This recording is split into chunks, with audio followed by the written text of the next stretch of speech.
Hello મિત્રો, તમે જોઈ રહ્યા છો સ્ટીમર જટી એટલે કે હલો મિત્રો સ્ટીમર લાગે જો એક પડી છે લાલ કલરમાં, ઝૂમિંગ નથી કરતો.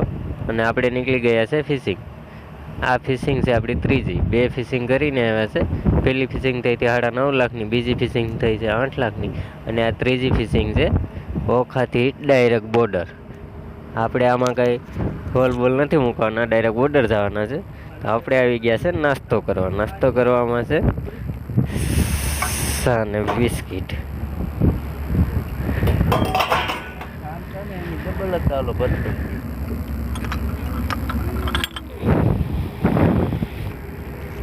આપણે લઈ લીધો છે કપ. બરાબર છે નહીં તો ધોઈ નાખીએ. મારું પાણીમાં બિસ્કીટ પડી ગયું છે, એમાં કંઈ વાંધો આવે નહીં. હવે આપણે લઈ લઈએ ચા.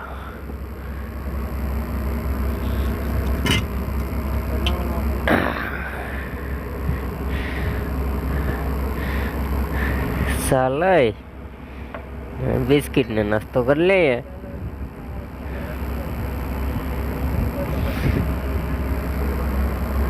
ચા પાછો હતો ત્યાં મૂકી દઈએ.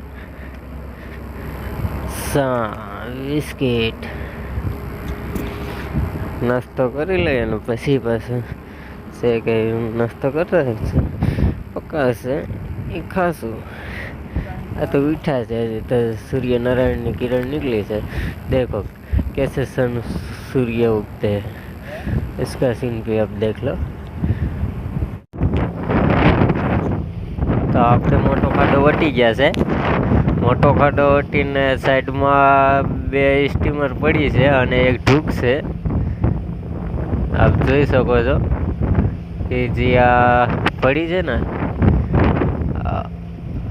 વચમાં છે એ સ્ટીમર છે અને આમ આગળ છે ને એ ઢૂક છે. જેમાં માલ સામાન કંઈ એન્જિનિયર હાથે કંઈ રિપેરમાં આવી હોય ને તો એમાં જે કંઈ વસ્તુ લાવવાની હોય ને એ આગળ દેખાય એને ઢૂક કહેવામાં આવે અને સ્ટીમર કહેવામાં આવે. હજી એક સ્ટીમર અહીંયા પડી છે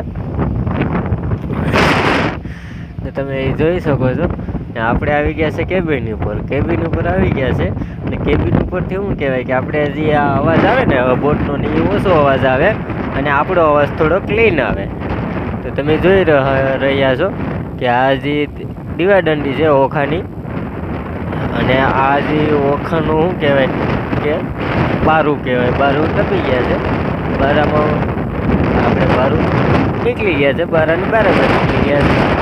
અહીંથી હવે આપણે ઓખાનો ઇલાકો એટલો દેખાય છે. પછી આડી ઓખાનો ઇલાકો થઈ જશે અને આપણે આવી જઈશું સ્ટીમર ગાડીમાં. અને આપણે આ ફિશિંગ કરવા નીકળ્યા છે તો આપણે આ ફિશિંગ કરીને આવશું 10-15 દિવસ, એટલે 15-16 દાડે આવશું ફિશિંગ પૂરી કરીને.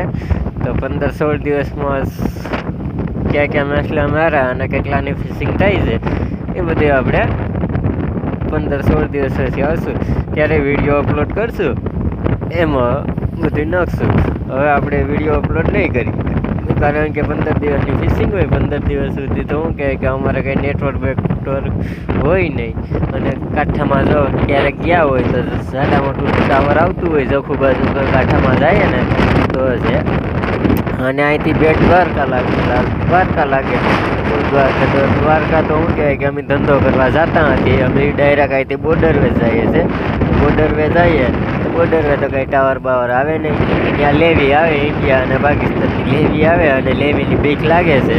આપણે બને એમ એવી લેવીનો વિડીયો પણ બનાવશું.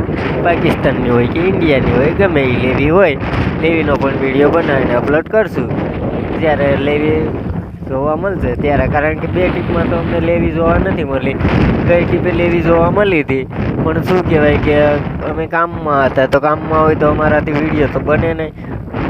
ઓછો ખેંચતા હતા તો ઓછો ખેંચતા હોય તો એ કંઈ મોબાઈલ તો હાથમાં હોય નહીં તે વિડીયો બનાવી લઈએ. એટલે ફ્રી હોય અને લેવી વટી હોય તો વિડીયો બનાવી શકીએ. બાકી કામમાં હોય તો વિડીયો ન બનાવી શકીએ. કારણ કે શું કહેવાય કે બોટમાં 7 કલાક હોય કેન્ડલ સાથે એના એકાબીજાને શું કહેવાય કે બળ પડે ને કે અમે કામ કરીએ ને ઓલો મોબાઈલ લઈને આમ કરે ને તેમ કરે ને. એટલે આપણે એવું ન કરીએ. તો બીજી બોટ આવે છે ફિશિંગ કરીને, તો એ રીતે હોય છે બધું. બનશે તો આપણે લેવીનો પણ વિડીયો બનાવી લઈશું. આ ફિશિંગમાં આ છેલ્લો વિડીયો અપલોડ કરીએ છીએ, પછી વિડીયો અપલોડ કરશું 15-16-17 દિવસે ફિશિંગ કરીને આવશું, ત્યારે જે કંઈ વિડીયો બનાવશું એ વિડીયો અપલોડ કરશું. ત્યાં લગન બને તેટલો શેર કરો, લાઈક કરો और સબસ્ક્રાઈબર કરો.